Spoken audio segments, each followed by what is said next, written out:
Bismillahirrahmanirrahim. Assalamualaikum warahmatullahi wabarakatuh. Alhamdulillahirabbil alamin wa bihi nasta'in wa ala umuri dunya waddin. Asyhadu an la ilaha illallah wa asyhadu anna Muhammadan abduhu wa rasuluh. La nabiyya ba'dah. Bismillahirrahmanirrahim. La yadurru ma'asmihi syai'un fil ardi wa la fis sama' wa huwas sami'un alim. Baik, pada hari ini saya akan bercerita tentang ihsan. Ihsan karena muraqabatullah. Maksudnya adalah kita kita dekat, merasa dekat kepada Allah.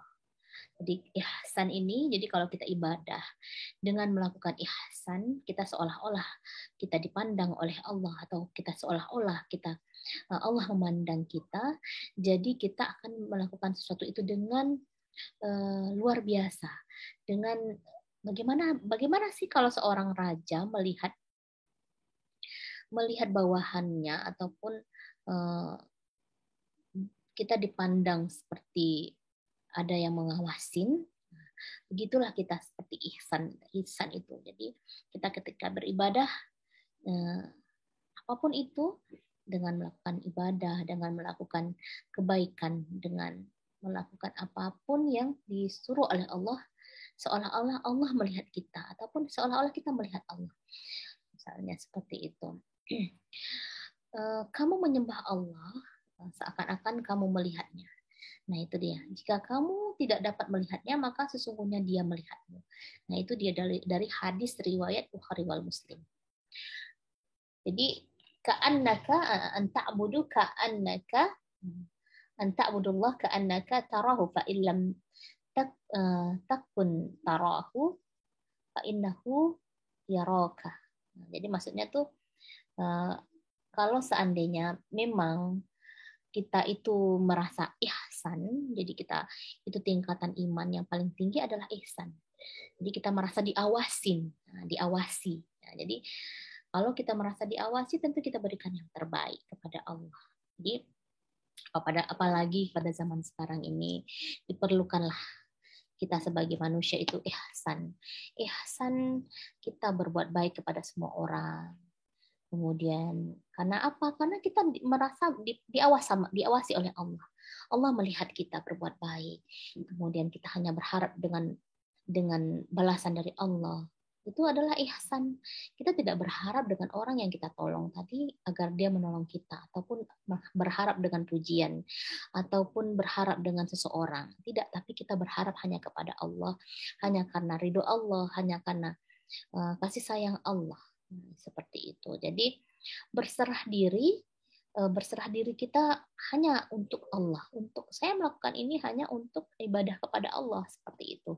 Jadi apapun itu, menolong orang lain, ya, bukan dengan ihsan. Jadi kalau kita merasa selalu diawasi, maka kita akan adanya niat ikhlas tadi. Niat ikhlas membantu. Kemudian dengan itu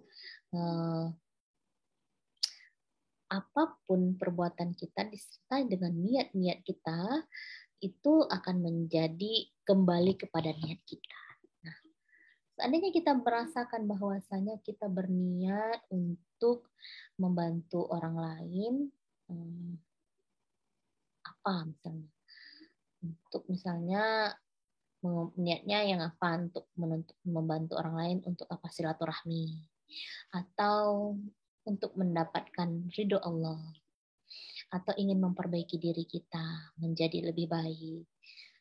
Jadi karena apa? Atau kita takut kepada Allah.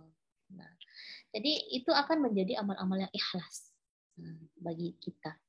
Jadi kita rubah diri kita berniat membantu orang lain bukan karena ingin dipandang, karena ingin diberikan sesuatu pujian, tidak, tapi karena hanya minta keridhaan oleh Allah. Karena Allah selalu mengawasi kita, dan ingatlah apa yang kita tanam, maka kita akan nanti akan menuai kebaikan-kebaikan lainnya.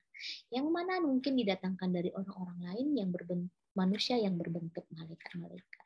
Akan dimudahkan oleh Allah segalanya, apapun itu. Jadi jangan takut bahwasanya kita tidak dapatkan kebaikan. Tidak. Khairun nas anfa'uhum linnas. Jadi apapun itu, sesungguhnya manusia yang terbaik adalah orang yang bermanfaat bagi orang lainnya. Jadi pada zaman akhir ini, pada zaman-zaman sekarang ini memang dibutuhkan kita menurunkan ego kita. Kita bantu orang yang lain, orang lain. Dengan apa? Tidak hanya dengan fulus, tidak, tapi dengan kasih sayang, dengan cara ide, dengan cara tenaga. Apa yang kita bisa bantu? Jadi ada rasa kasih sayang kita. Apalagi dalam ajaran Islam bahwasanya kita memang disuruh untuk menyayangi makhluk Allah. Baik walaupun itu hanya binatang misalnya, ataupun itu hanya membuang kayu dari jalan untuk supaya orang tidak terhalangi. Kan sesuatu yang kecil tapi berimpak ataupun berfungsi besar bagi orang lain. Nah, itu yang akan menjadikan kita Allah sayang pada kita, insya Allah. Mungkin hanya itu yang dapat saya sampaikan pada hari ini tentang ihsan. Maka berusahalah untuk menjadi tingkatan ihsan itu kita dapatin, yaitu Allah yang mengawasi kita. Maka buatlah banyak kebaikan. Billahi taufiq wal hidayah. Wassalamualaikum warahmatullahi wabarakatuh.